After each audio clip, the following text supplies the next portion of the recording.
we talked about a little bit about citizenship, and that's the foundation of this model of support. But what is this model of support? What's different about it from other models of support? And so what I want to do is sort of describe what it looks like, and then what the outcome is. So this model of support is very different from the agency model. It's probably not the name of the model, but I call it the agency model. It's a method of supporting people who live with intellectual disabilities by an agency that has programs and services. That's an evolution from where we've come from, which is institutionalization and institutional programming, institutional support. And so we've come a long way, but agencies are not able to respond to people's needs in an individualized way. And so in order for them to be able to do what they want to do to support people, they kind of have to do it in the form of a program or a service. This model of support is very different. It looks at the person. It looks at how the person wants to live their life. And then it puts the supports in place to allow that to happen. So it's just the same as how I want to live my life. I am, for the most part, able to put the supports in my own life to be able to do what I want to do. So if I want to go and take a university course, I know I can contact the university, I can go and apply, and I can do whatever.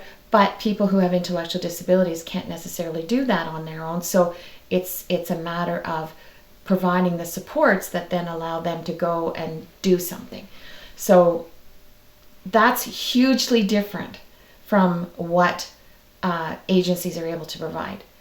What takes it to another level is the whole citizenship thing, because people who live with intellectual disabilities are often being supported in living a life, their own life, but they're not actually living a life of contribution. They're not actually discovering what it is about them that they are supposed to be contributing, and then putting the supports in place to allow them to contribute in order that they're able to build these relationships that are reciprocal, and so that they're providing meaningful contribution in the community, making the community stronger.